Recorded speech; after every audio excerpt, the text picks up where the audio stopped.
This episode is sponsored by Blue Chew. Let's talk about sex, legends. Remember the days when you were always ready to go? Now you can increase your performance and get a little extra confidence in the bedroom. Listen up. BlueChew.com is here to help. Blue Chew is a unique online service that delivers the same active ingredients as Viagra, Cialis, Levitra, but in chewable tablets at a fraction of the cost. The process is simple. Sign up at BlueChew.com, consult with one of their licensed medical providers, and once you're approved, you'll receive your prescription within days.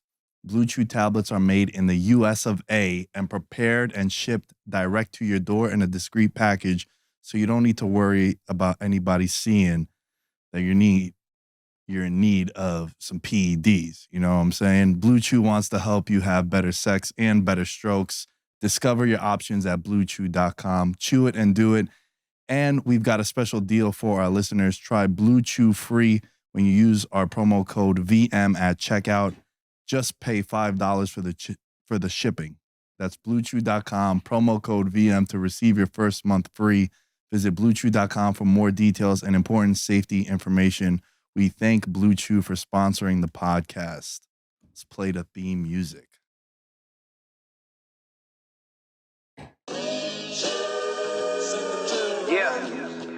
With a message for my people. Nick Dab, baby. We the new label. Yeah. Come on. Yeah. Come on, son. Now this the black sheep, sticking it to him. I need a crib like I'm Gatsby. Million hand, just understand my pockets that deep. With nothing to prove, I ain't got nothing to do. When they can't compete and I got nothing to lose. You see, they told me I'm the one that's gonna benefit. Never been a threat. Talking out of line, but never let me. That guy over there that just waved at us Yeah. had a New York Jets shirt on. Rough night. Rough 4 weeks. Rough 4 weeks. Rough 8 weeks, Nick. They were on Hard Knocks, man. We've been, just baptized in Jets hope for the first half of that. And then the second half has been, honestly, rewatching Hard Knocks, you would see that it was just shitting on Zach Wilson every episode. 4 episodes. And now we go back and it's just like, man. That's their GOAT. That's their guy. Some people are just playing by default, Nick. And unfortunately, he's one of them. Oh, man. Welcome back to the show, ladies and gentlemen, boys and girls, children of all ages. My guy, George, in the building. You don't got the Hawaiian going, bro. The Hawaiian? Yeah. Well, like, if... I mean, that it's still chest hair, bro. Hold Show on. that chest hair. The chest hair is for Come real today. on. That's an alpha right there if I've ever seen one. You ever hear about a high-valued man? Yeah, my favorite kind of content. I'll as soon as I get a crowd of disciples outside, I'll just start preaching. Nice. It's like this is what a high-value man does. There you go. So we're already starting to get a crowd. I love it.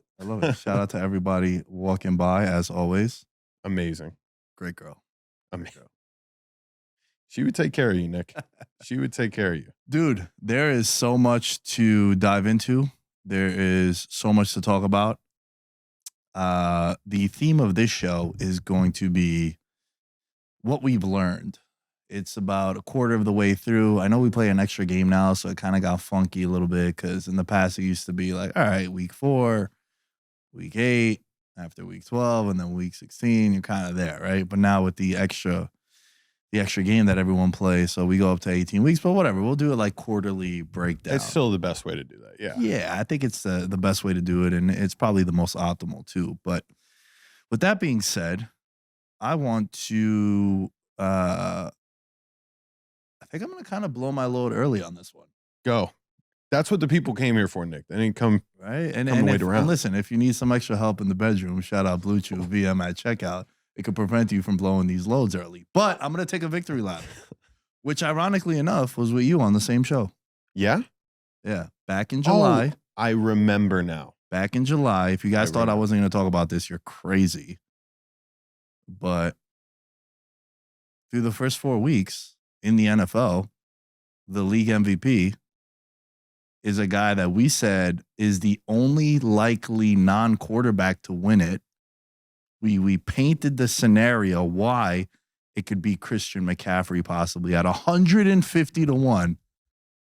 We said 150 to 1. We said, we know we might be donating, but George, give me a path. You gave me a path. I agreed. And now The path is the first. You know how they always say coaches are like it's brick by brick. We've laid a couple of bricks. We've laid a couple of bricks down, bro. He's coming off a 100%. monster performance yesterday. The rest of the quarterbacks in the NFL right now, everybody's had a bad game, or maybe they haven't lit it up as much as we would like them to, or their team record is bad. Like, you know who's having a pretty good year this year? Justin Herbert. Yeah, I mean, I pointed out, he had his first 400-yard passing game, and then his fingy this past weekend. Oh, poor guy. But he is, yeah. But they're 2-2. Chargers gonna Charger. Like, how much could we possibly trust them? We saw Josh Allen, who right now, per Wager Attack, another sponsor of the show. Shout out to sponsors. As always, just getting them out early. VM at checkout over there. We'll do a proper ad read later for that one, George. But I like it. On Wager Attack, the favorite for NFL MVP right now is Josh Allen. And to me, the Monday Night Football game, yeah, was the reason they lost. Through the first 4 weeks, and obviously we have a long way to go, the NFL MVP, and right now you could get Christian McCaffrey. It's so crazy. There's a dude wearing a Christian McCaffrey jersey right outside right now. Hey, let's go. It's a sign. If this isn't, please pull that up. Follow the signs. We bet Christian McCaffrey to win NFL MVP before the season, 150-1. And he's like, wow. Oh, man. Yes. Now, that's a sign, bro. If that's not a sign, I say we go. We hammer it right now. If you haven't bet it, you can get it at 20-1. We got it at 150-1. I doubled down again at 50-1 after the week 3 performance. This guy's been an absolute monster. I think Jesus just walked by with the jersey on. Nick, I'm a little stimulated, bro. No blue chew needed, to be honest. My mind is a little bit blown right now. This is great. This is great. But, dudes, on a serious note, though, right? Yes. Everyone has played 4 games because we haven't really gotten into the bye weeks yet. Mm-hmm. Has he not been the best player in the league? He's been the most unstoppable player. He's been the most reliable player. He's been, if you don't have him, that team doesn't look necessarily the same offensive production-wise. That was all a part of the plan that we laid. And Shanahan not going for the 5th touchdown and setting the record. Those are the type of things that hurt. Okay, so if we're going to, we've just had Jesus walk past. If we're going to, analyze, there needs to be at least one con for this. You need to have a couple of record-setting games so that in the eyes of the voters, you had a more productive year. You know what I mean? Yeah, no, absolutely. And it sucks, absolutely. But Shanahan's got to come on, man. That was a easy touchdown at the end he could have had. So I'm pulling up McCaffrey's box scores through the first 4 games. Mm-hmm. And he has 80 carries for 459 yards. He has 6 touchdowns on the ground, 1 touchdown through the air. Right? Obviously, they came in bulk yesterday. He scored 4 of them. Mm-hmm.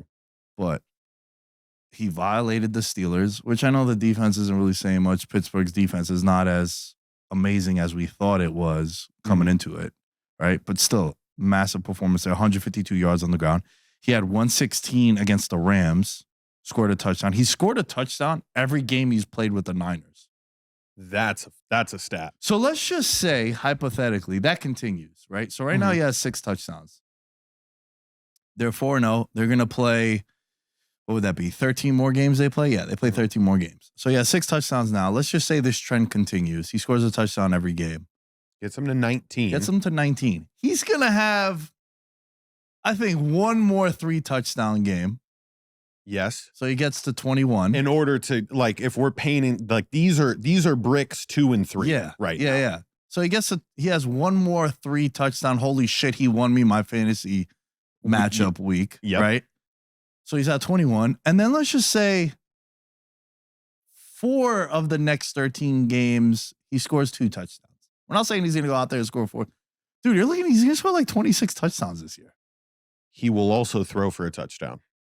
You need one of those. He did last year. The graphic that George made. Shout out George. Shout out Gridiron Junkies. Shout out the editor. Look at him go. Look at him go. Jeez, I'm just you put a highlight. The highlight that you put in was him throwing one too. Yeah. Well, I know what gets the clicks. Let's go. They see baby. Christian McCaffrey running, they're like boring, and then he goes, and then everyone was like, at that moment in time, double tap like that. They're like, was that Brock Purdy or was that Joe Montana?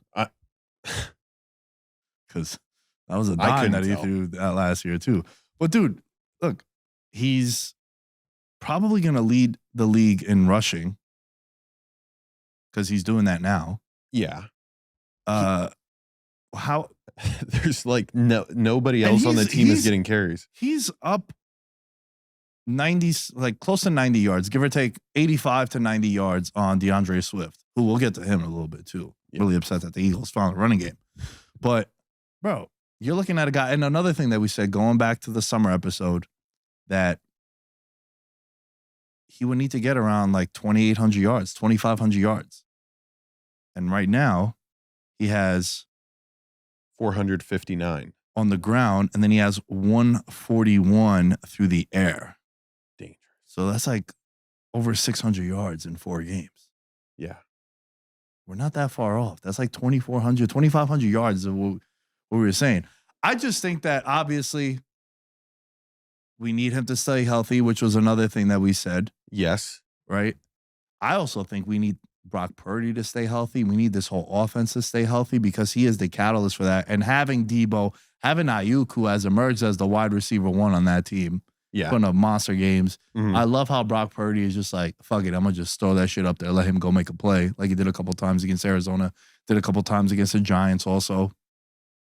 It seems like the Niners offense, when it's 3rd and 12 or longer, it's like unlocked. For every other offense, that's what like a 3rd and like a 2nd and 2 and the Chiefs, bro. It's them and the Chiefs are the only 2 teams where it's like 3rd and more than 10. And I'm like, I'm not even like, the defense is more scared than the offense is in getting it. That's dangerous. There's no other team. Those 2, bro. Bills. Add the Bills to that. Yeah. I wouldn't even put the Dolphins in that category. Nah, the Dolphins too. I want to say with McCaffrey, but you're right, man. Like, I just think that he's having a special season. And I know, like, the caveat is like, yo, bro, is he going to stay healthy throughout all this? We don't know. This is why we make bets. This is why we make predictions. This is why we're not married to our ideas and our opinions, and things change week to week.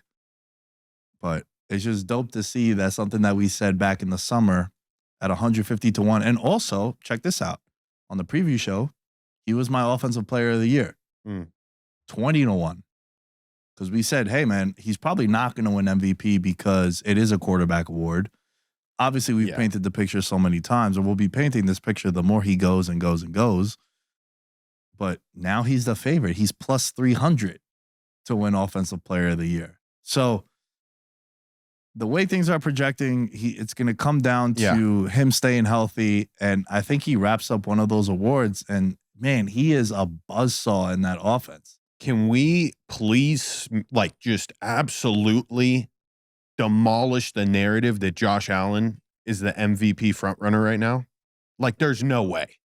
That needs to – is that, like, what the odds are saying right now? Like, he's odds-on favorite to win it? I mean, based on the odds, holy shit, the favorite to win the MVP. Man, that just goes to show you, man, Nick, we're fighting a fight that if we win this, right, and the NFL's got to change the narrative.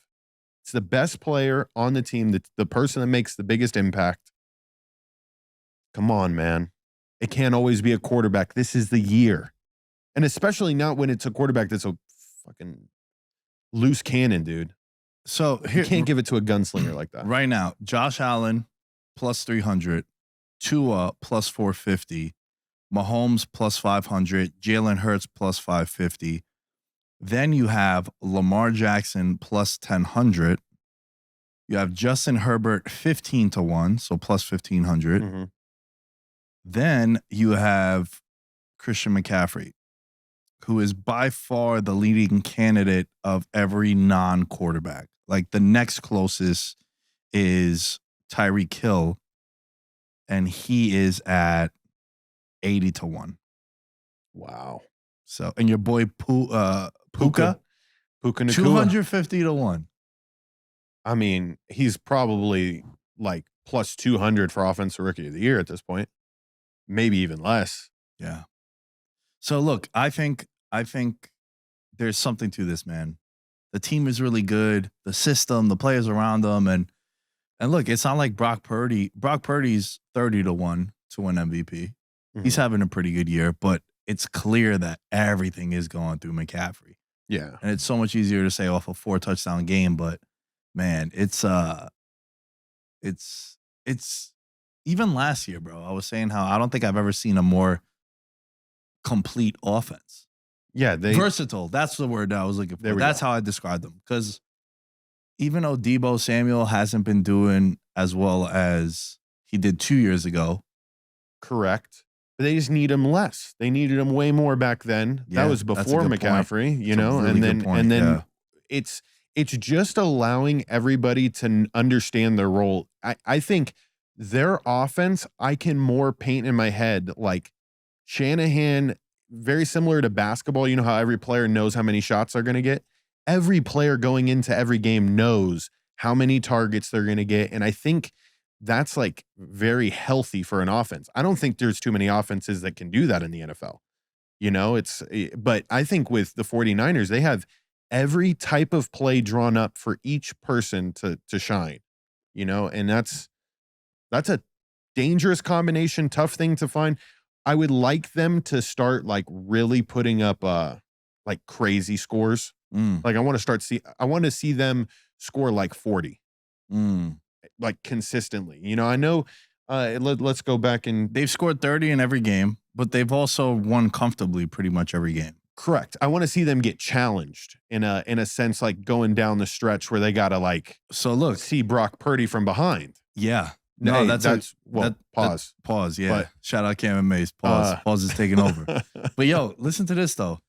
This week, to look ahead just a little bit, they play Dallas on Sunday Night Football. Dallas on the ground is a little suspect. Yeah. And it's Sunday night. It's America's team coming off a 4-touchdown performance. This is the conversation. If he goes out there, bro, and has like 150 yards, scores another 2, then the momentum is going to be, come Monday next week when we're on the show. Yeah. Probably going to reiterate a lot of this anyway. Yeah. And then, because if we're not going to drive the bandwagon, who is, bro? We are the narrative. And then look, I think eventually what happens, because I remember, bro, the first time I really played fantasy football was the year LaDainian Tomlinson broke the touchdown record. Yeah. I remember the teammates being like, nah, bro, we're not throwing inside the red zone. Like it's going to, if we're throwing, it's going to him. Yeah. So I think the teammates also have to buy like they into love him that. too. Like if you listen to all the stories about McCaffrey, like when he first got there, like they fuck with McCaffrey, bro. Yeah. And it'll get to a point where it's, we won't do that Brock Purdy thing again. We're not going to give it to the juice for as much as we want to. Correct. We're going to give it to him to get these numbers to be outrageous. The same way that every Jets fan felt about Aaron Rodgers coming in and saving their team is the exact way they felt when they got Christian McCaffrey. They're like, finally, we have that superstar stud that's going to lead us. Because until then, it was George Kittle, bro. Yeah. And look, he's gone quiet. It's weird to me that Josh Allen is the favorite to win MVP. That's also coming off a monster win against Miami. And I guess we could kind of segue into that game. Dude, we talked about it. Kenny's going to join the show a little later. That was his Monday winner as the week got on. That was the biggest bet that I've ever made personally. Yeah, no, you made an Instagram post that had me a little worried about you. But as soon as I started to see the way it was unfolding, I was like, all right. Yeah. Nick will be here tomorrow. I let people know that if the Bills didn't win that game, I was probably going to be underneath the overpass with a red cup asking for loose change so I could recover financially. Spare change. Because, dude, I've told you, you've seen the best that I make. I'm not, and I've never claimed to be someone that lives off making bets. I live off talking about them and creating the content for it. But I've never said that, I'm making these like 5-6 figure bets. But for me, I had like close to $800 tied to the Bills on like 5-6 different apps and, on Wager Attack too, like locally, just everywhere. I was just kind of sprinkling it everywhere. And It was just a spot that I had to take. And I talk about this shit all the time, and it's very important. Public perception. Miami's coming off a 70-point win. We've never seen that shit happen before. Yeah. It was a classic letdown. And then if you look at the matchup, because these two teams are, besides Achane, excuse me, basically the same rosters, no? And like Kincaid. Yes. This game last year was a 9-point line for the Buffalo Bills. This year, they're minus 2.5. Why? Oh, because Miami just scored 70. I don't know why. I don't know why Howard wasn't on Diggs. Diggs went crazy. He scored 3 touchdowns. It was a classic spot there where you kind of just had to take them. And when you look at the numbers for Josh Allen, he has 9 touchdowns, 4 interceptions. He doesn't even lead the league in touchdowns so far this year. You know who it is? Off the top of my head. He's kind of your boy. I think you just said it. Herbert. Oh, no. Damn. Come on, bro. We were raving about him in the summertime because of something on Netflix. Kirk Cousins. He got 11. Damn. But and he threw one to the other. He really has 12. Like, he threw a pick 6, yeah. Dude, I have a clip I'm cutting up. So I had a reaction because you know the way he moans in the quarterback show after he gets hit? Yeah. What noise do you think he made when he got fucking creamed? I think he said, "Oh, shucks." Darn it. Oh. Chugging down the sideline to try to stop him. Guy had no chance of stopping him. I am very confident in saying this, and I'm not like that active anymore. I make that tackle. Yeah. Like if we put same situation, seeing Kirk Cousins run, I make that tackle. Oh, dude, I'm known as the guy when I would play football with my friends, they would get so angry on me. Because in the off chance that I did throw interceptions, because I didn't really throw a lot of interceptions, because I was the Aaron Rodgers of the fantasy, not the fantasy league, of the Sunday league that I played in. Oh, now I remember seeing your name in the newspaper. Bro, yeah. I was nasty. Nick Dais. I'm the 7 touchdowns. I could sling, right? And our team would always, like, every year we put up the most points, number 1 seed, bye weeks, and then the playoffs would come and I'd shit the bed just like Rodgers would. Like the amount of times that we would be like the 1 seed and lose to the 8 because everyone would make the playoffs and then it's a seed or whatever. So like I would tell people, I'm like, damn, bro, I'm dead ass like Rodgers. Like I've won 1 championship, several MVPs. Everyone's like, oh damn, Nick is here. Team is good because I retired. Haven't done ayahuasca, but I retired a little bit. I retired. Like a 2-year stretch I didn't play, and then I came back. They're like, oh shit, Lamb is back. Boy, wow. So you hit him with a fake retirement. Yeah. Wow. Yeah. Did you leave the cleats on the field after the last game? Nah. I should have though. But I did throw away the cleats that I was wearing when I moved because I knew I was going to play in that league. Got it. So the reason why I'm saying all this is because when I throw interceptions, I know you do. I do not go to tag anybody. Oh, I'm just the worst. Yeah. I was like, like fuck this. I just start walking off the sideline. My friends are like, bro, tag him. I'm like, nah, you guys go tag him. I fucked this up. Damn, dude. So I fucked this up and then I blame them for not getting the tag. I was a piece of shit, bro. No, you should have just said I could get hurt. Like there's a possibility that I could get hurt, and that's just come on now, guys. I did get hurt playing football. I blew out my knee. Chasing down an interception. Nah, but I ran to go pick up a first down, and my knee just buckled. Immediately started crying. Tore my ACL, and I wasn't crying because of the pain. I was crying because I was like, I let my team down. It was a playoff game. It was the semis. Oh no. Yeah, we were up 2 touchdowns, and then we kind of just blew it. And you had to watch it from the sideline. Yeah. My knee hurts. Yeah, that shit was like a grapefruit, bro. When you like watch scary movies and sometimes you get nightmares, does that moment like come in your head where you're just like, damn? Nah, truthfully, bro, I should have won more championships. My friends troll me for that. And other dudes that we play with, like, yo, you only got 1. I'm like, I know. Kind of builds the legend though, no? It does, because I think you're coming back, bro. A7FL, real tackle shit. And I think if you won an MVP there, I mean, that'd be next level. Maybe it could help us go viral. But the reason all this stuff is being mentioned is because Kirk Cousins had no chance of making that tackle. And No. I applaud him because I wouldn't have made that tackle either. No, yeah. I mean, there was just, I guess because it's a 99-yard touchdown, and that's like, how in the world do you give that up Yeah. without like, being in the frame? But he could have pulled up at the 50 and nobody would have gave a fuck. Yeah. Easily could have pulled up. How do you feel about Josh Allen being the favorite? And do you feel worse about, actually, my question is this. Forget that question. Do you feel worse about Miami after that performance? Or do you just think Buffalo is that good? I think Buffalo's that good. I think Vegas knew right off the bat. Like when I saw that line, yeah, at least the way that I've been, betting lately, I'm like, wow, they're really giving this one to us. And so it didn't shock me because I just know like how tough it is to play in Buffalo and division. And it's a spot in which the Dolphins just are constantly falling behind the 8 ball. However, I think once a team goes off for 70, one of the things that's definitely identified is like, how do you stop this?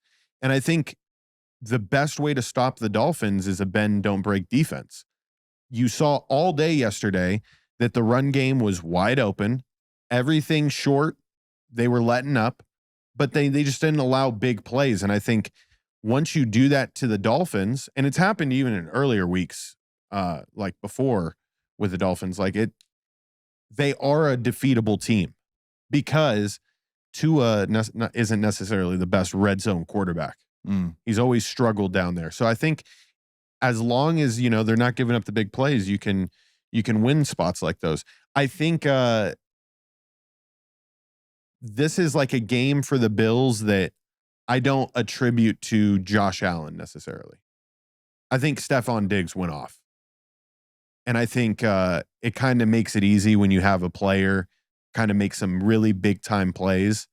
And it obviously helps with the luster of you winning a possible MVP award and being number 1 in the odds. But he can't throw interceptions. If you want to win that award, you got to be very pristine with the ball. What is that turnover to interception ratio? It's 3 to 1. So he has 9 touchdowns, 4 interceptions. So less than that. Yeah. Like and 2 for 1.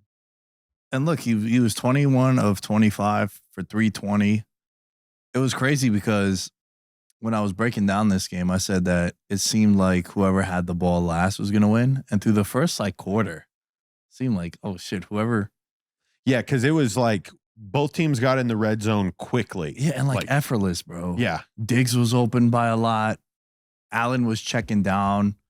The running game, too, is really important because I think that's opened up a lot for them because they've never had a running game in Buffalo under Josh Allen in this iteration of the Bills. They're feeding Cook. Latavius Murray turned the clock back, apparently. He's a thing over there, too. I still think their best back might be Damian Harris, and they're barely utilizing him. He's gotten 6 carries this year. Yeah, crazy, man. Crazy. But you're right. I think this will be remembered more so for a Diggs game than Josh Allen. I mean, anytime some of those routes were just like, man, how it's being DB is tough. Being DB and playing it properly, tough. Yeah. You need to hold in this league. Dude, I remember when how else are you supposed to guard that? When we had Brandon Marshall on the show, I remember asking him, anytime you would see a DB line up in front of you and you saw that it was one-on-one coverage because the safety wasn't shaded over to your side, would you just look at your quarterback and be like, bro, if you're not throwing it to me, like, what are we doing? The one touchdown that Diggs scored, I posted it on my Instagram. He leaves the screen, but you see him cutting in. And I just go, oh my God, he undressed him without even, I just knew like the way Diggs ran his route and Josh Allen looked that way.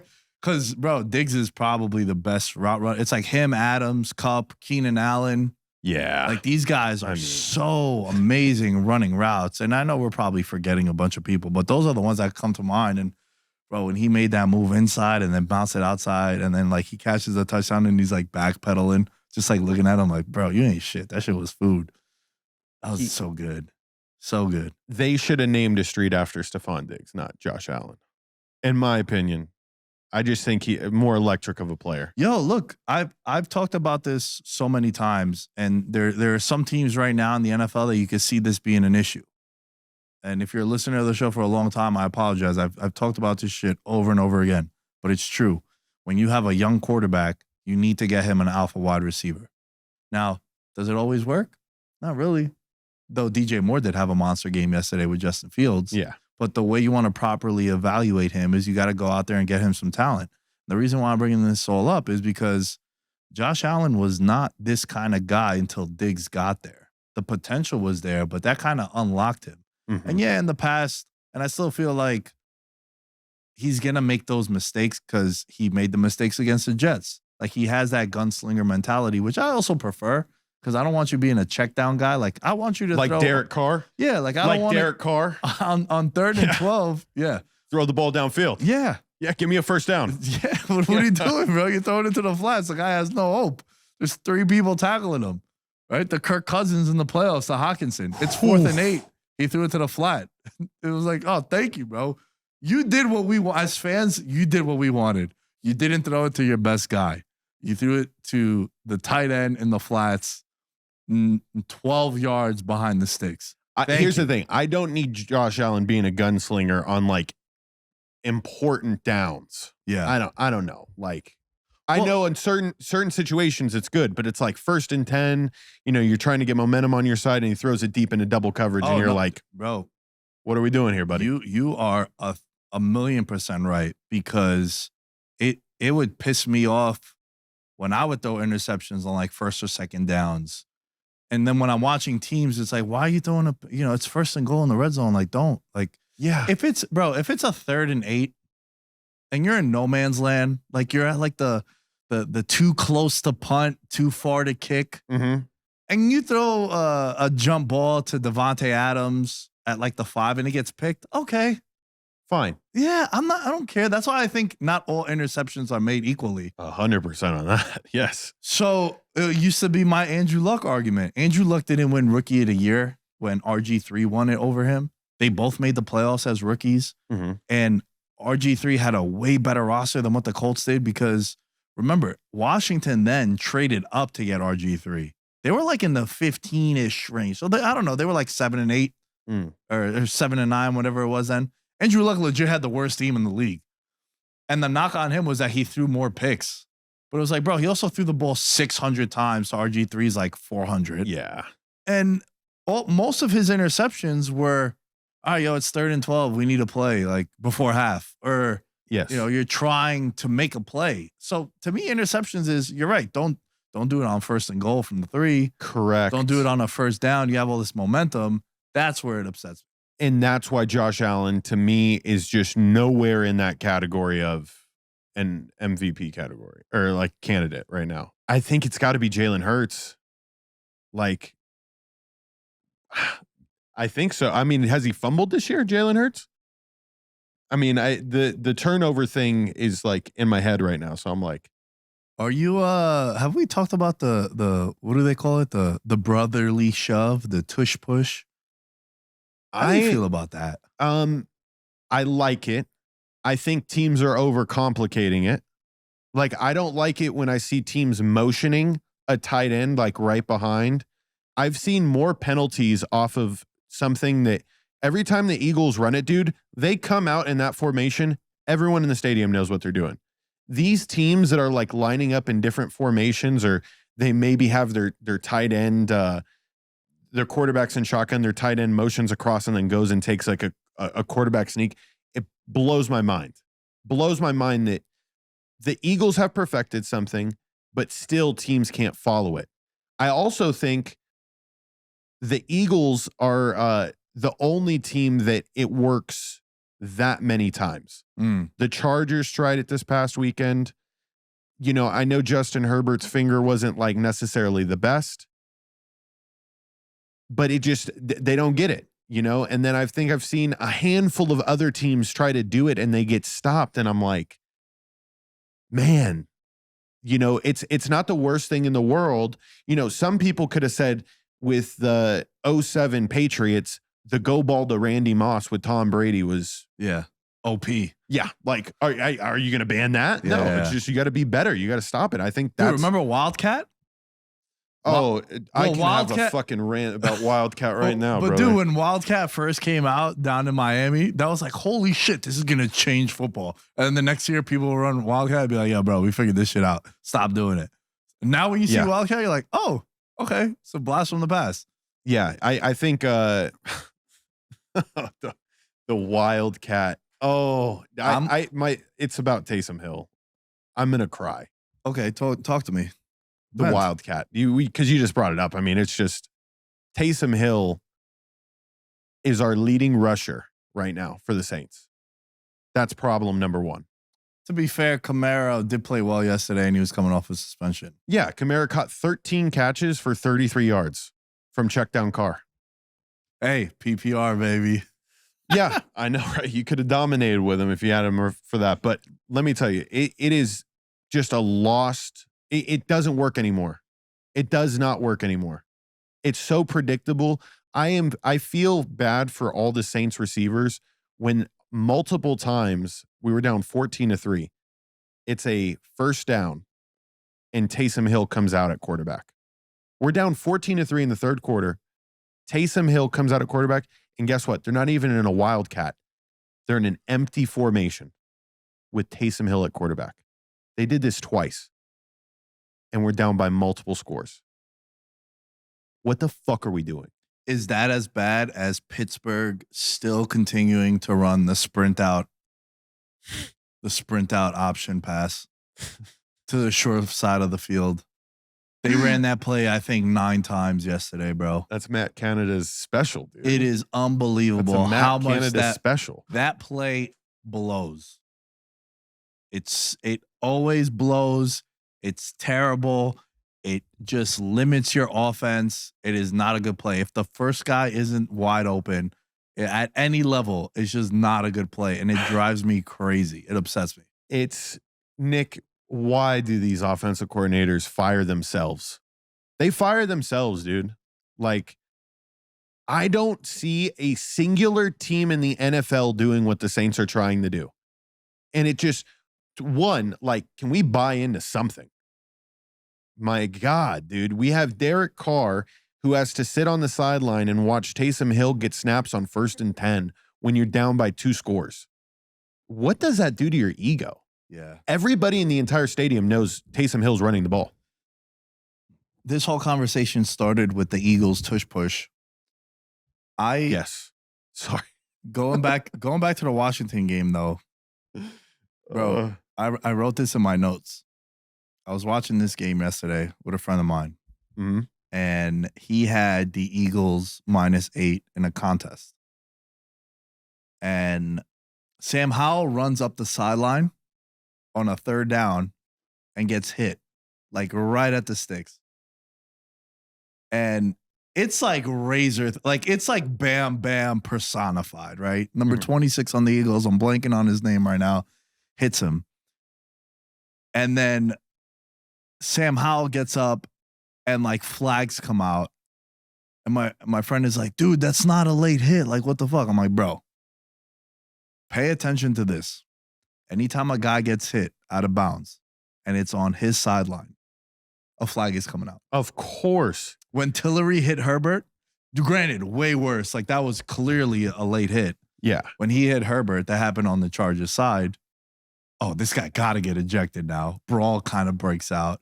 When a player gets hit out of bounds and it's on their sideline, and you just have, I don't know, how many dudes on an NFL roster are over 300 pounds, bro? You got at least 7. I would say like offensive, defensive line. Let's go like at least 10. Yeah. They come Some of the running off the benches, right? And they're just surrounding this small ass white dude, 58-year-old or some grandfather. Of these girls that are in they're in their tough face. chicks. They're in their face. Job. They're in your grill going like this. You know how to need a flag. Yeah, they're doing that, and they're saying a lot of expletives. Yeah, a lot of 4-letter words for sure. And it happens on your sideline, bro. A flag is coming out. Like, it's just always going to come out. And I highlighted that because that happened in that game, and then it happened in the Chargers game where the quarterback got hit late on his sideline. I'm not saying if it happens on the other sideline that a flag won't come out. Correct. But it gotta be like 97% of the time the flag comes out when you get hit late on your sideline. And I had to make note of that because that shit was hilarious. And the other thing that was hilarious, I can't believe I forgot to mention this. I'm tagging you in this video, bro, because you're my guy, and he's also your guy too, the other Babs. Oh my God, yes. He just wrote in the chat, shout out to the 10 people in the chat right now. I'm not sure what's worse, the Wildcat or Miami money line lock. He slid into my DMs. Oh boy, he was riding it hard. Yeah. He was riding that hard. He was like, can't believe this. It's positive value. Yeah. Dolphins money line plus 125 is the best line I've seen in a minute. I go, no way the crack man approves because you know that's his guy. And then he That's goes, so funny. and then he goes, remember this moment, sends me a kiss emoji. I'm going to screenshot this and post it. I go, sure, Miami is a bustle. I just have to play Buffalo coming off 70 points. Everybody dick riding them. Buffalo less than a field goal at home. Miami barely beat the Pats, and I think New England is horrendous. So then I am a grade A troll. Like I am. Yeah, no, you're So I slid into his DMs back, saying, and I just wrote ... sent the text, and then I wrote, hello? Shout out to other Babs, man. Thanks for showing love. Thanks for tuning into the stream there. man. But how do you feel about the late hit thing? Am I onto something? Have you ever noticed that? Oh, yeah. Is it something that crosses your mind? I thought you were about to bring up it's kind of BS when quarterbacks let off the gas when they're sprinting out of bounds and they're about to get hit, and then they just slow up so that way that the contact happens. I think the referees are doing a little bit of a better job at understanding that side of it, but I also think defenders are also just becoming like they're willing to give it up. I do think, though, Nick, this has existed for the eternity of football. The quarterback is the most important player. If you have a chance to hit him, I would say there are some defensive coordinators in the league that are willing to take maybe one of those a game to like let them know, hey, you know, we're coming to play. Like kind of set the tone like for we're the game, going, right? yeah. And I think if I'm thinking rationally, I'm not thinking like Saints Bounty Gate back in the day where it was probably more, but they definitely want to set the tone. I mean, even though it is becoming a softer league, they're, you know, it's situational. Now, when it's inevitable that the quarterback is going to get out of bounds, you got to be like cognizant. You got to really let off the gas. I've seen a lot of players lately doing the like defensive players, as soon as they get close to out of bounds or they're like pushing them out of bounds, they immediately go like this. Let's not forget, bro, the They have to. Chiefs-Bengals game, AFC title game last year. Mm-hmm. The guy hits Mahomes late. Yep. Pretty Extends sure the drive. Pretty sure that happened on the Chiefs sideline too. I'm pretty sure. I'm just saying that it helps. It helps build a case. Without a doubt, it helps. It's always you get it with pass interference calls too. Whenever you're running a go ball late in the game, you're picking your sideline. Ooh, I like this. So it kind of like as a defense, you're kind of mentally preparing. Yeah. Like, oh, the ball's probably coming this way. Especially when here's one last thing that I don't like. The underthrown pass when a receiver has to stop and come back to the ball and the defender's like on his hip. Kind of trailing him. And like the dude goes to a hard stop. Of course he hits him. The ball lands 3 yards behind him and they throw the flag. They got to cut that shit out.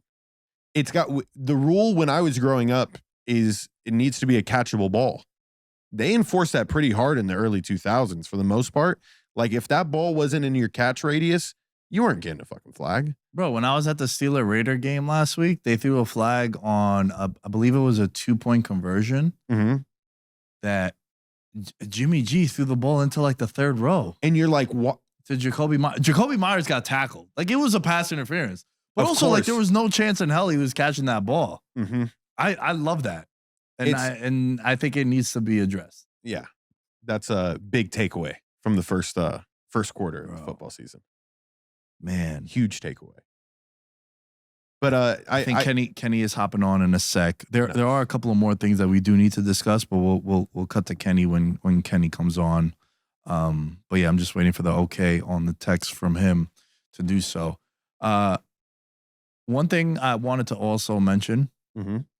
was Dak Prescott had a play in that game against the Pats, even though it was a blowout, that I think was one of the smartest high IQ plays I think I've ever seen him make. And I love when dudes do things like this. Christian Gonzalez gets hurt, goes into the tent, and the very next play, he goes after the corner that steps in for him, and CeeDee Lamb scores a touchdown on the backup. Amazing. And like that's like schoolyard bullshit, bro. Like that's shit that you see when you're playing with your boys. Like, yo, bro, we know no one could guard George on the outside, especially this guy. Oh my God, let's go to it. And it's like Christian Gonzalez has been unbelievable this year. What he did against Tyreek Hill a couple weeks ago. He's done it to who was the? I mean, you can go down the list. He's been shutting people down all season. Yeah, and he's been like the only bright spot on their defense, honestly. And especially as a rookie to come in and play right away. So I love that by Dak. That game was atrocious. That game was awful. Yeah, it was a very you could have napped during the afternoon slate and been completely fine until watching the end of that Raiders game. Like you would have been like, this is one of those like Sundays. It happens occasionally where just everything is taken care of early. You don't got to worry about it.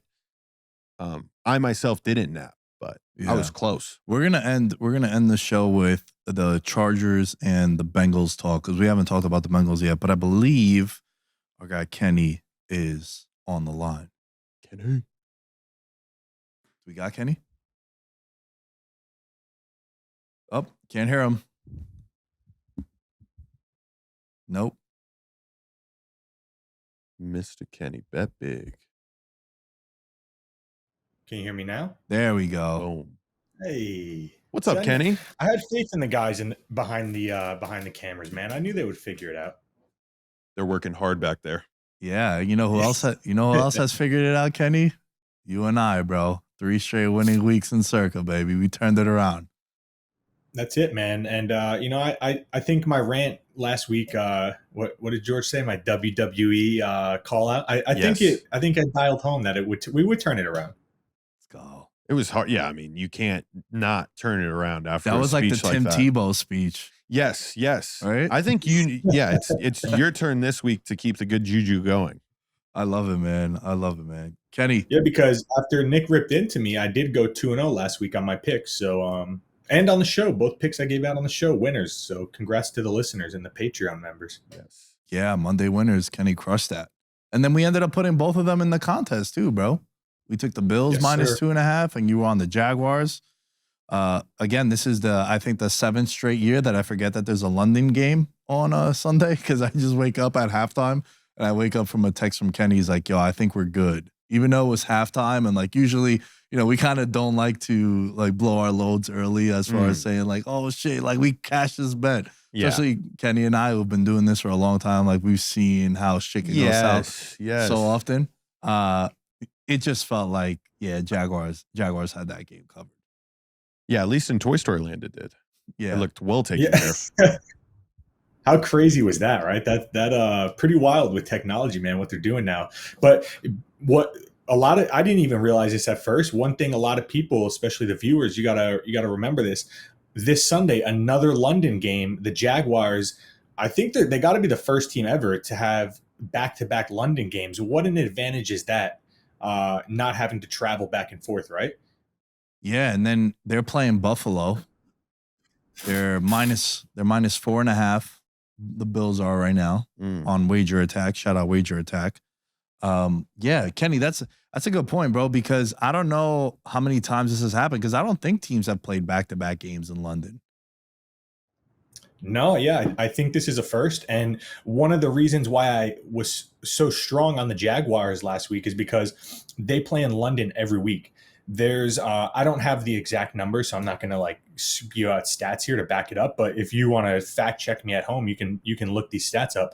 Like the Jaguars in London and teams who have played in London previously versus teams who have not played in London, the numbers against the spread and on the money line are pretty staggering. So big advantage because they know how to travel. They know what to do to adjust to the time difference and all that. So Jaguars, huge opportunity this week as a big dog versus the Bills.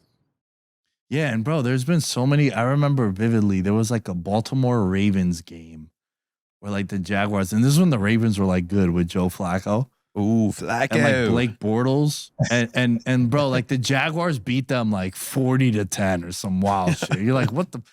But like the London, and that's a good point. That was a big part of his assessment into going into that game last week.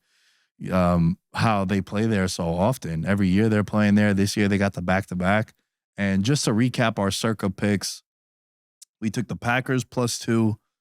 We took the Jaguars -3, Bills -2.5, Niners -14, and then the Browns -2.5. And then we got the news that Deshaun Watson wasn't playing. We got to submit our picks by Saturday, 4 p.m. Pacific time. But if you want to play the Thursday game, you got to get all your picks in.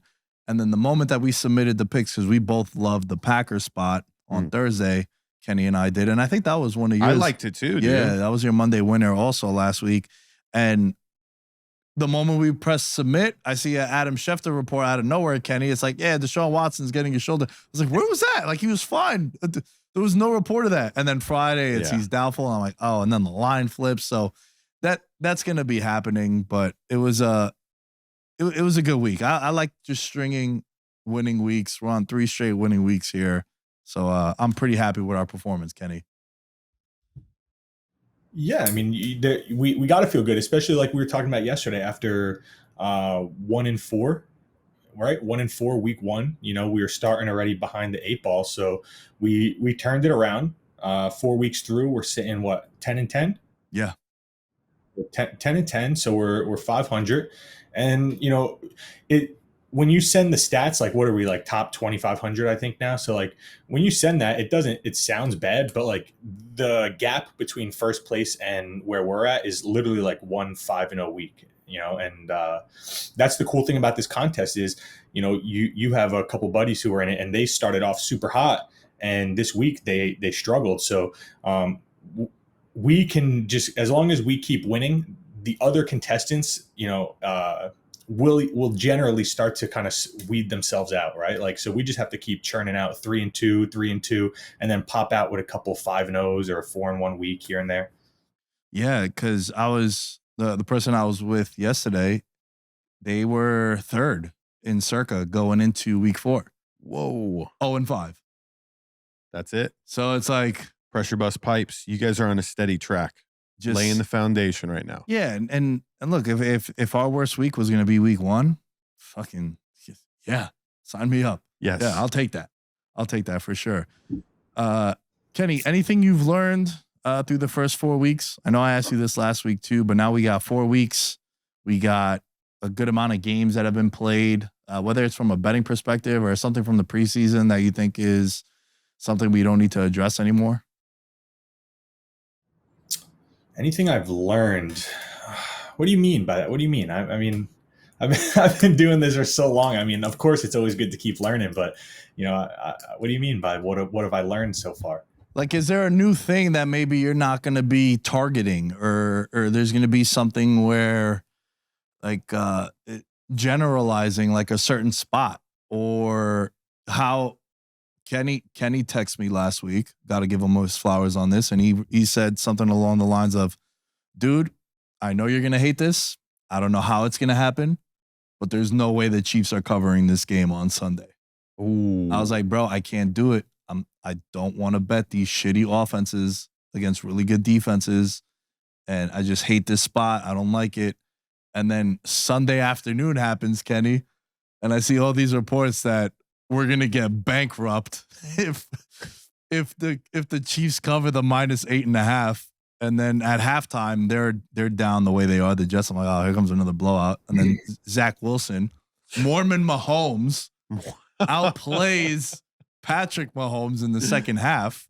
And then you have that incident to end the game, which was one of the big talking points we haven't addressed yet, but I was waiting for Kenny. Kenny, you think the NFL is rigged, bro, or what, with that slide by Pat? Come on, man. Now, of course the NFL's rigged, bro. Of course. Like, it's obvious. Yes. Yes. Now, like, when you say rigged, I mean, there's different degrees of rigging, right? Like, I don't think it's to the point where Roger Goodell's handing out scripts to the players, like, you know, the joke was for the last few years. Like, I don't think it's rigged to that degree, but you know, if anyone has watched the Netflix series, what is it? Bad Sport, something like that. Yeah. Mm-hmm. Yeah. So Bad Sport, you know, the one show episode talks about a basketball player who he was involved in rigging college basketball games. And he talks about how easy just one player trying to do certain things to, you know, throw off the score or, you know, beating a team by X amount of points.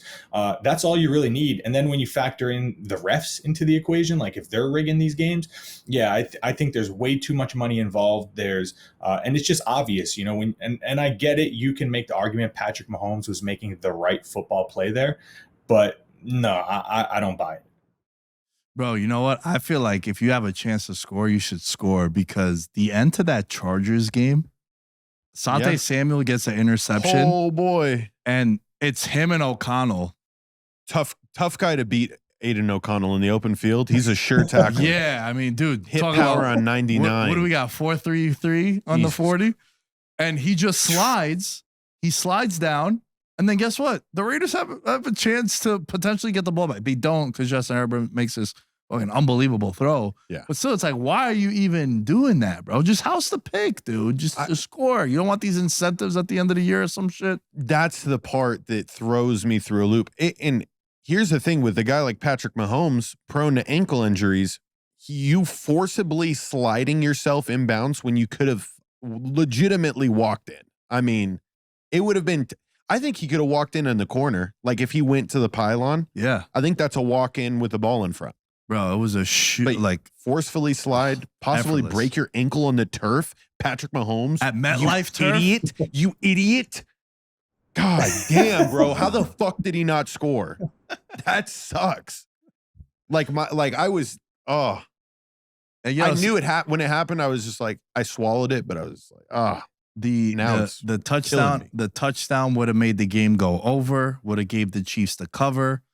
Would have gave Chiefs teasers the hit. Chiefs against the spread.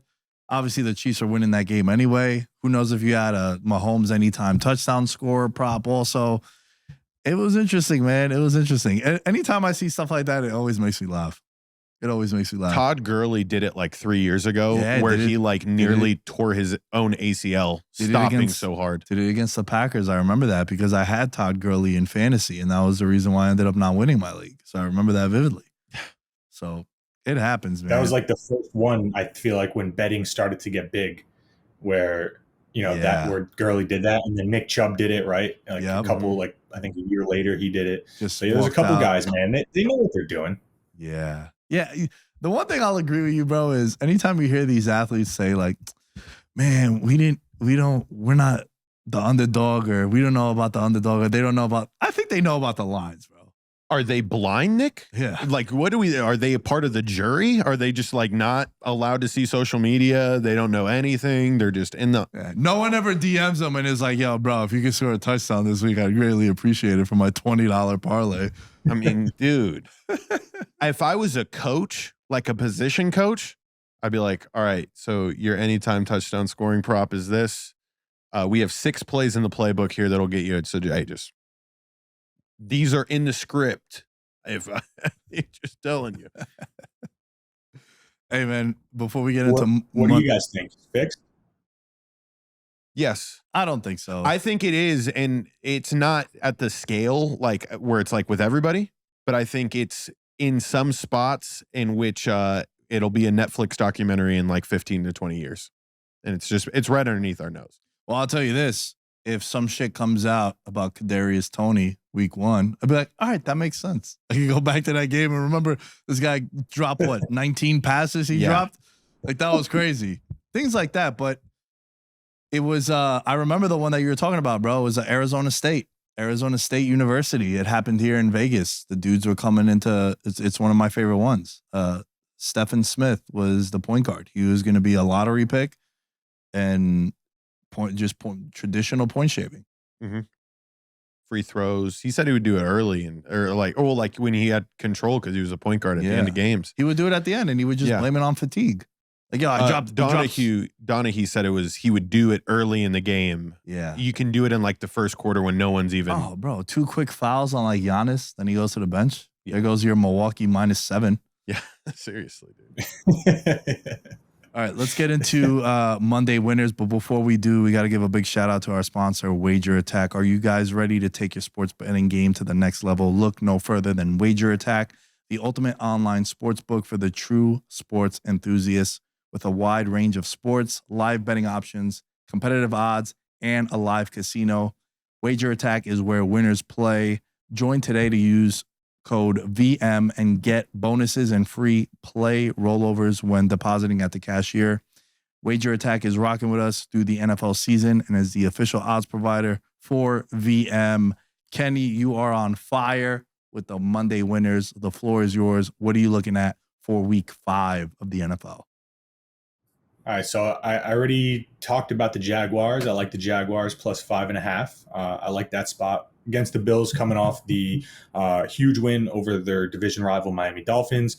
And I already talked about how, they don't have to travel back and forth to London. So I like the Jaguars. And then I think you'll like this one too, Nick. The Steelers at home plus 4.5. Division game. Tomlin, historically, when he's coming off a loss as an underdog, great statistics. And I just think that's one of those games where the Ravens and Steelers usually play each other tough. So 4.5 points at home. I like that spot a lot. Bro, that was mine. That was mine. The Ravens, the Steelers, they're playing at home. They're coming off a massive egg. Classic. We're about to get 2 classic Steeler performances, bro, where they're a favorite against a team they should beat and they completely whiff. Just look awful. TJ Watt not existing. Your brother got honored at the game. JJ Watt got his jersey retired. He made the Texans Hall of Fame. He brought his kid out. That's your nephew or your niece. I didn't know. I don't know what kind of kid JJ Watt has. And you go out there, you lay an egg, and now you're coming back. All your games, like Kenny said, 15 of the last 18 games have been decided by 3 points or less between these two teams. And Tomlin faces John Harbaugh once again, the underdog in this matchup. Ready for this? 22-5-3 against the spread. Holy shit. Mike Tomlin teams cover at least 71% as a home dog. 14-3-1 ATS. Oof. Yeah, that was the one. The moment I was watching that game, Kenny, because I didn't bet on the Steelers game, but I do have season-long props on the Steelers, and I'm like, oh, Houston, they should be Houston, right? Mm-hmm. Especially when you look at how many offensive linemen were out for Houston. Yeah. And then I'm watching that game, and I'm like, oh, this is a classic Steeler letdown. And then next week, oh, we're back on the Steelers, bro. It's a double Renegade game. They'll play Renegade twice in a stadium, get the crowd going. TJ Watt, a little reinvigorated. I have one that I think is pretty much like way too high, and you guys give me your opinion. The over-under on the Saints-Patriots game right now is at 39.5. Tell me this doesn't have like 15-12 written all over it. Yeah, I mean, you got 2 really good defenses. I think in just offenses that are struggling to figure it out. Like that's one to me where I was, and I don't even like unders, but the way that both those teams have been performing on offense, I'm like, I don't like it. I don't like it. Yeah, and that's one where, it's set there for a reason, right? Like 39. Most people are looking at that game thinking, 39 points, I'm taking the over. 39, 2 defenses. Mac Jones looks like a deer in headlights. He looks terrible out there. Yep. So, yeah, I don't see either teams putting up too many points in that one. And then I was also looking at the Cardinals getting 3 points at home versus the Bengals. There's no chance in hell I'm betting that game. Cardinals at home? Kenny, listen. Where they go to slay giants? Like the Cowboys? We might in the contest. Kenny, don't do this to me, man. He's consulting with you right now. You know what the beauty of you liking the Steelers is that I'm not going to use that as one of my picks because I already know that you're going to pick them. What a guy. So this is a consultation. The Cardinals, 3 points at home. I will say that the Cardinals are definitely a lot better than a lot of people expected, and they at home too. And I don't know what the fuck is going on with the Bengals. I think quarterbacks are dropping out left and right. That seems to be the theme. You can catch this before Joe Burrow gets listed as out. I think that's coming. Kenny, how you feel about what's happening with Cincinnati? I mean, I think we talked about it. I wasn't high on Cincinnati coming into the year. I have bets on the Ravens to win the division. I was real high on the Ravens to coming into the year. And, you know, I feel like as good as the Bengals have been the last 2 seasons, you know, a lot of that has been just Joe Burrow going out there and making, you know, big, huge splash plays. And those things are not really sustainable year in, year out in the NFL. I think they're better than they've looked. They're definitely not as bad as they've been. I'm sure Joe Burrow not being 100% has, you know, played into that a little bit. But yeah, I'm not surprised that they're struggling at all. And, you know, going back to his Cardinals pick, the Cardinals +3, you know, tell me you guys can't see it right now. Sunday, you know, the Sportsbook's tweeting out our biggest liability on the day is the Bengals. That's if Joe Burrow's playing and they're 3-point favorites, every casual bettor in the world is taking the Bengals. Oh, dude, and especially after what we highlighted last week, how the public in week 3 went 7-1. They just like, and what they mean by that is the metric is 70% of the bets or more Are placed. Right? Are placed. They went 7-1. In week 4, 3-5, pending the Seahawks. And check this one out: 0-3, the games that had 80% of the bets or more: Kansas City, Miami, and the Ravens? no, why am I blanking right now? Oh, and the Bengals. Excuse me. The Bengals, yeah. Bengals also less than a field goal in Tennessee. So we tried to spotlight that last week, how just be careful. Anytime you have the public going crazy, and that's something Kenny and I were talking about, because we took the Packers on Thursday, and at halftime we were texting, we're like, bro, the public is like, they're going to get it bad at some point. Because all the primetime sides have all been public. Like, you know, Right. And then yesterday, of course, it happens with the Chiefs not covering. But that's something that you got to monitor moving forward. Definitely. I got that noted. I gotta win money eventually. Yes, I got to sir. win money eventually, Kenny. I got to. This is just a long, like, cold streak that I got going right now. It's just not good. I'm banking on the Rangers to win the World Series, and then I'm like, fucking, the first time I've ever placed a future before the season, if it hits, oh my God, I'm going to get new shoes. I think I got that from you. Yeah? I'll get new shoes. Go. And then, you know, we might have like a really fun vacation. Nice. Damn. So you're talking about some serious stuff, huh? Yeah. Okay.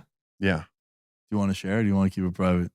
Oh, I haven't placed the second big wager down. I only put $20 down Okay. to win. It was at 60-1. Okay. 1,200. Ooh, that's nice. 1,200. Okay. Get you an Airbnb in California. We call Kenny. We say, Kenny, we're at the beach. We're surfing. Let's go. The Rangers won the World Series. Nice. It'll be like November by Flying then. you out. Yeah. Yeah, it'll be November by then. Kenny's on the East Coast. Like November, you could get a little. He'll see some 30s, Yeah. some low end 40s. Yeah. And, you know, don't we just think, go out there. You don't think the big guy deserves a couple tickets out to the warmer weather out west? Come on. Of I think course. so. Yeah. Of course. And Kenny. it'll be harder for me to bail on you, right? Yeah, exactly. If I come out there and you bail on me, man, then I just know you're a certified flake. This is a For sure. catfish. This is an AI rendition of Nick Dais. Yeah. Imagine. Oh man, that was good. That was good. I told Kenny that I'll always let you just like shit on me for that. Twice, bro. Twice I'm on the East Coast. Twice I just left him high and dry. But he doesn't leave us high and dry every Monday. No, he on doesn't. Veterans Minimum. Kenny, this was fun, man. Never. Thanks for tagging in. Let the people know where they could find you. And yeah. Social media, Kenny Bets Big. You find me here once a week. Moxie Bets once a week. Yeah, it's pretty much it. Kenny Bets Big on Instagram and X. And Nick, the delay, man, I'm sorry for talking over you there. The delay on my end is so annoying. You're good, bro. We still got to set up some of the stuff that we've been talking about setting up for 9 months now. But we both just are like, yeah, we'll do it Thursday. And then Thursday comes around and we just don't text each other. So it's kind of typical stuff. Got it, man. This camera's been waiting. You know, I bought this expensive camera for nothing. I've used it to take a couple pictures of my dog, and that's about it. Oh, let's get it, man. We'll get that set up. All right, Kenny, we'll catch you later next week, man. All right, be good, guys. Later. All right, I want to kind of dive into, before we wrap up the show, is there anything else you want to mention from what we've learned through the first 4 weeks in the NFL? Because I have two. And one of them is the Bengals stuff. I do want to kind of dive in a little bit more into what's happening with Cincinnati. But give me one of yours that you have. I feel at times, Nick, like I'm watching the Canadian Football League with the way that teams are motioning now. I think this new found like sprinting start that you see the 49ers using a lot of. I think the Dolphins, I saw a clip of Tyreek Hill, just his motions before the snap, and he had like 15 different types of motions that he can run, and they're all things that I'm like, this is the new wave of unstoppable offense. So you got the wildcat, then you got the tush push. Now I'm starting to see these motions that I'm like, it's going to be very tough to stop Tyreek Hill running full speed, even if you are running full speed on the defensive side. So that's one thing that it's kind of like played a trick on my eyes a little bit, because now they're doing it. Dude, I was announcing a high school football game on Friday night. Both teams did it multiple times, and multiple times a flag was thrown for illegal motion because they just didn't like perfect it. But it's here to stay, dude. A lot of coaches like this style of offense. So, and we always talk about how it's a copycat league. Yes, teams are seeing Miami do it at a high level. They're seeing the Niners do it at a high level. Now they're just going to adapt and make that a part of their offense too. Mm-hmm. I want to give a shout out to Tristan Ratzlaff. He says it was on Cincinnati's sideline when Burrow got hit. When Mahomes got hit. So shout out to that. And then Jordan says, can confirm the Jaguars are staying over here. Jaguars have now played like 11 games in London, most of any team. Yeah, they're the honorary London team for sure. Everyone that listens to the show and listens to anything that I do when it comes to football knows that I love Justin Herbert. Yeah. The reason why I'm saying this is because what I've learned through the first 4 weeks, bro, is that if you've watched any of those 4 Chargers games this year, you've watched every single Chargers game since he came into the league. Because, or honestly, probably even further back with Phillip Rivers, because, bro, Chargers gonna Charger is a real thing. How many times are they gonna be up double digits in the fourth quarter, and then it comes down to a 4th and 1 again? Or it comes down to, it's a 3rd and 7. They convert this thing when the game. Like, bro, they were just up 2 touchdowns. Dude, it happens every week. If you've watched any Chargers game the last decade, you've watched them all. They're all the same. They all come down to a single possession. That's why I always used to love betting on Phillip Rivers when he was catching like 7.5 or more. Oh, dude. Money. Who needs Blue Chew when you had that? Right? Justin Herbert catching like +6. Oh, amazing. Amazing, bro. Yes. Amazing.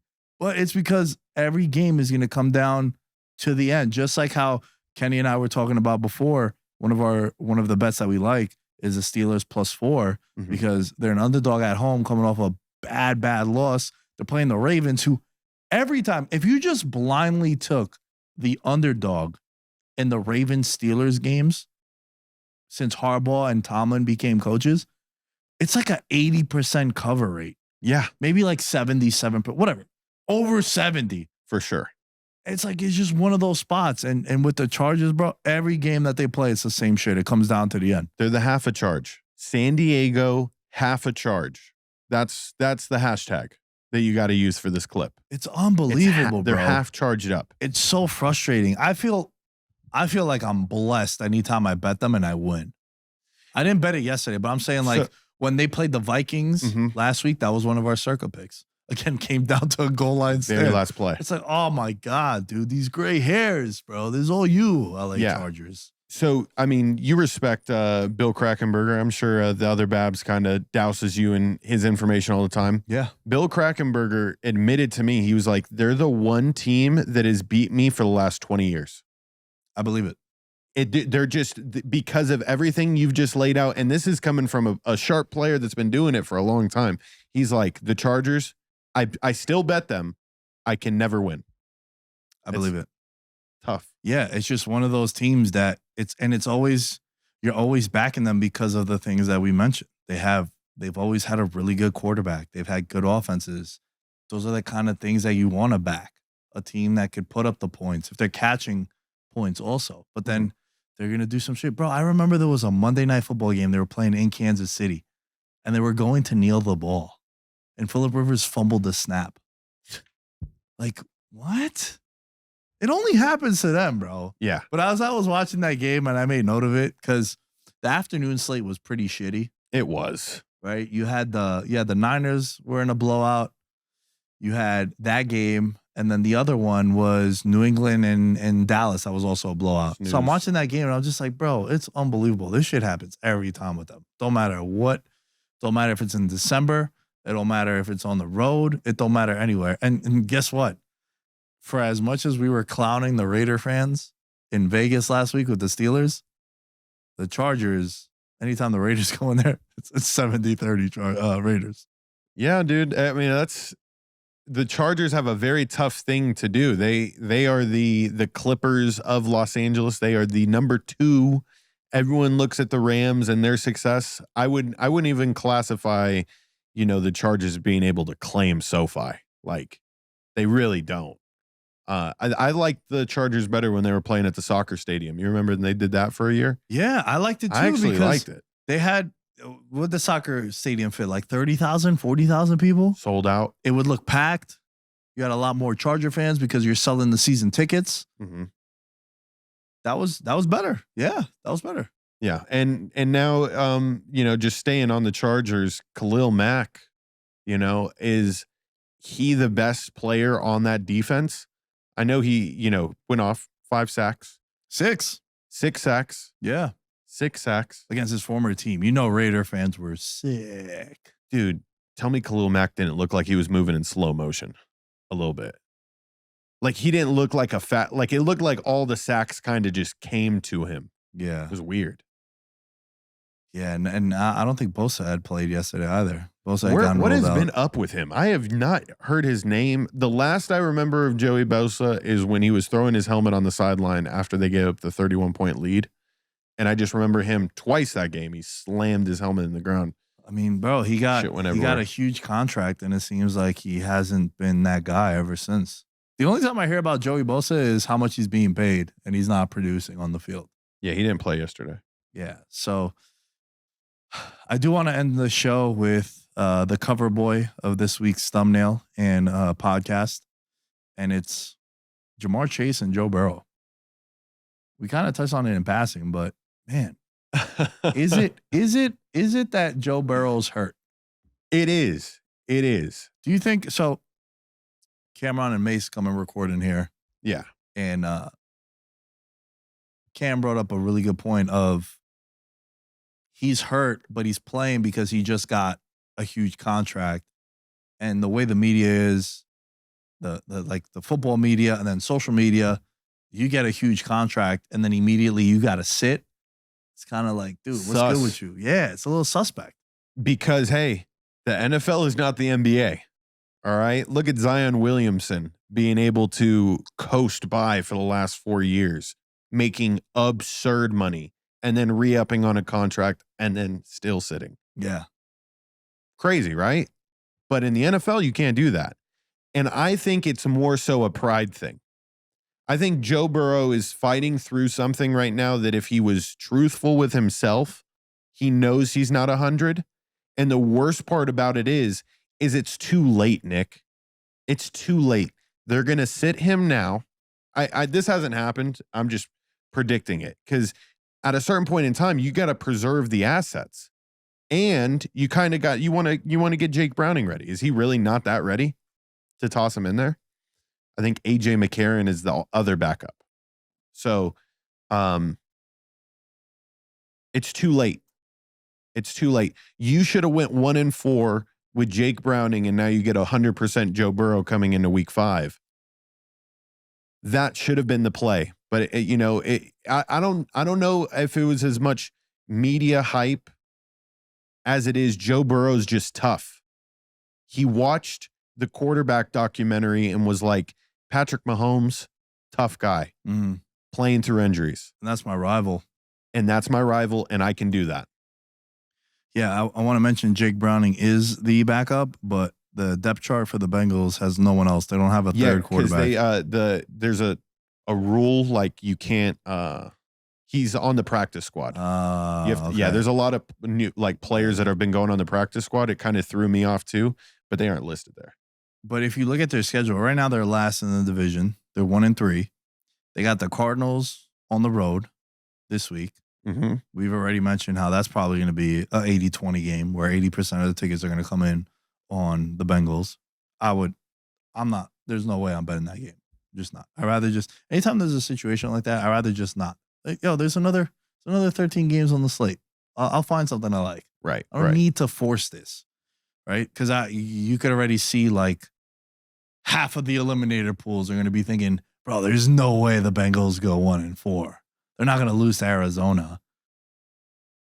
Last week we were saying how Arizona should be 3-0. They should, right? They should. So they play hard, man. The Bengals got on the road Cardinals, home Seattle, bye week, Niners in San Francisco, home Buffalo, home Texans, which is now no longer that's a lock. We're going to win because Houston's feisty. And then you got the Ravens. So you need to get to 3-3. These next 2 games are massive for Cincinnati because then you have a bye week. So you need to try to get to 3-3, have the bye week. Hopefully nothing crazy happens to Burrow. He can relax. Yeah. And then he comes back, and it's a buzzsaw after that, bro. They play the Niners, they play the Bills, the Texans, Nick. Ravens, Steelers, Jaguars. Colts are no longer a layup. Minnesota. So you're not writing that, it's official, right? I need to gauge this from you right now. They will not make the playoffs. Period, point blank. They're not making the playoffs. I'm going to be, bro, it's going to be bad because I have so many futures tied to the Bengals. They were my Super Bowl pick. I have futures on them to win the Super Bowl. Burrow, my MVP. That's already a disaster. He's 95-1 to win MVP, right? This is a guy who is 9-1. Shot so many videos in the offseason for Burrow. This is the Burrow year. Of course. Hey, Bengals fans, sorry. Oops. Shit happens. What can you do? Oh. Look, man, I did say on the preview show, I didn't have them winning the division because they're a team that's battle tested. They could go on the road. It's not looking sharp, man. I want to say no. I want to say no. But again, because the team doesn't look good, though. It's not just that's Burrow. the thing. That's why you have to write them off. The defense don't look good. The O-line doesn't look like Orlando Brown hasn't been solid. It's just is a lot of things that is not good about this team. And it's us. The only way you could back this team is you believe that because you have a guy that's a top 5 guy, that means he could get to double-digit wins.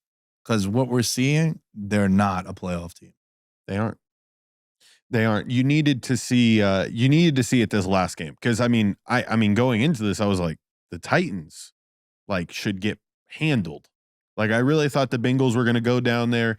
And Jamar Chase, do we go into it's not really turmoil, right? It's not, bro. We talked about this. It's not. Shout out to Jerome. He was here this weekend because he worked the boxing fight. He's my buddy from back home. We've been playing football together for a decade.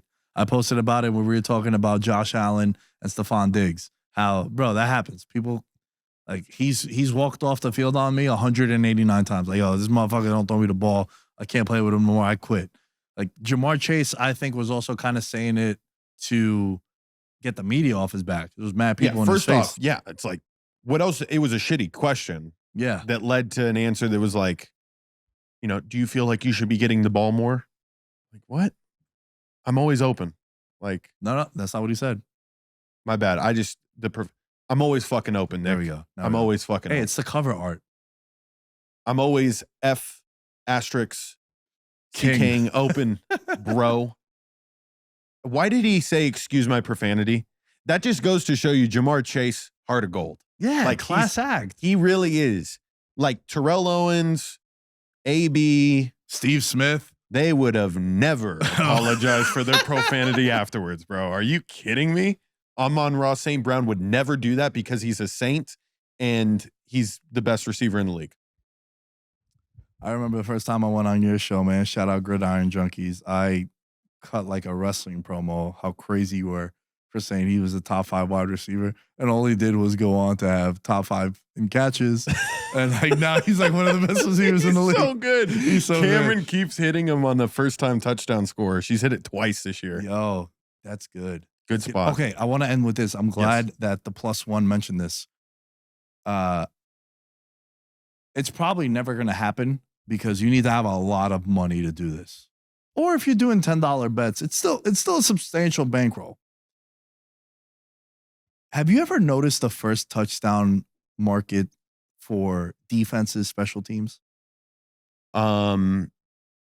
Is it always set to 25-1?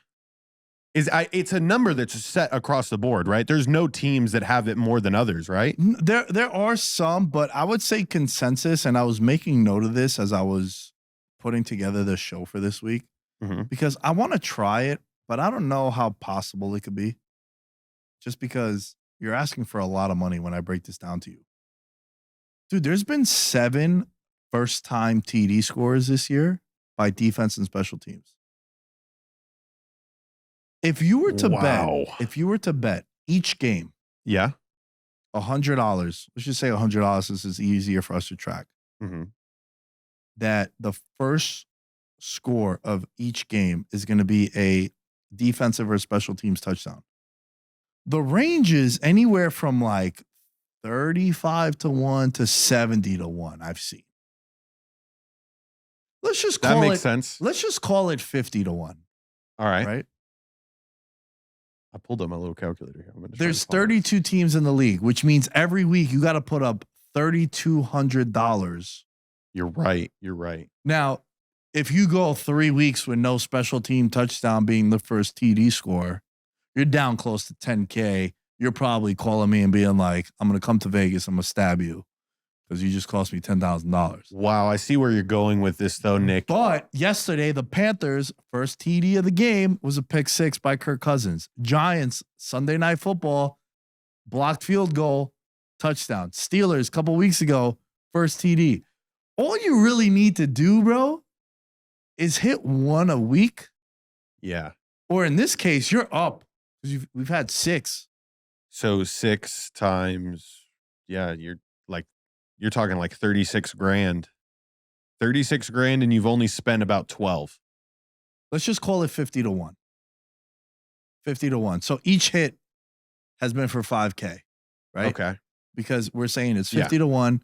You're putting $100 on everything. So you got to put tonight, you got to put Seahawks first TD scorer, defense, Giants first TD scorer, defense. So that's $200 a game. There's 16 games a week, right? Before we get into bye weeks. So 5,000 times 6, that's $30,000. And we're up to week 4. And you would have only spent 3,200 times 4, 17 minus 30,000. You'd be up $12,800 if you did this.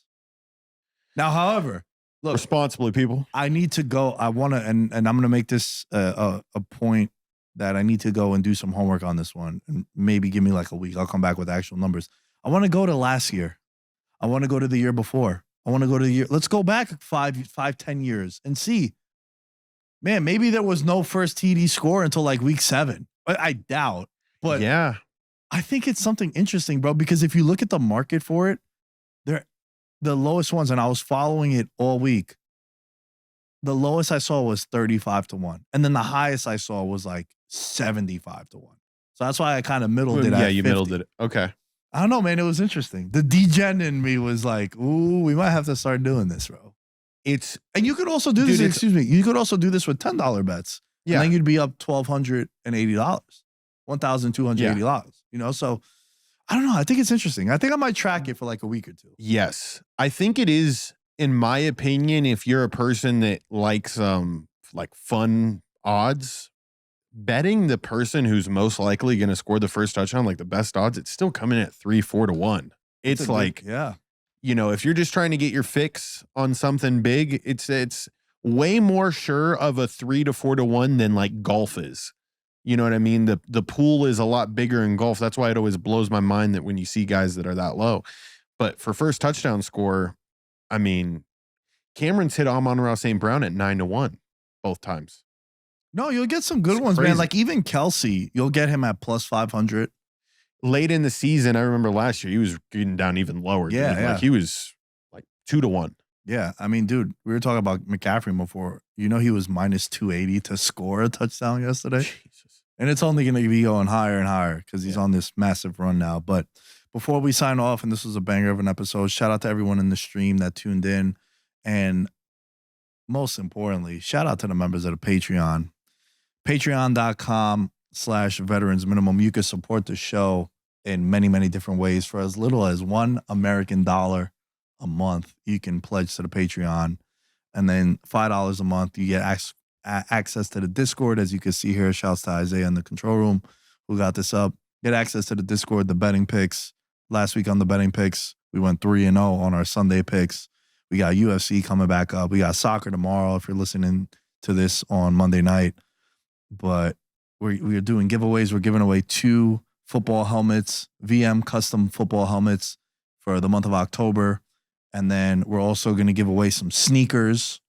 George, you're going to give away some sneakers, baby. Some sneaks? Some sneaks, man. That's big for you, man. That's fitting. Yeah, like I was thinking about what else can I give away that kind of is synonymous with the brand. It's like I always talk about sneakers, so like why not? Why not give a pair away? So the news of the sneakers will come out next week. But big ups to the members of the Patreon.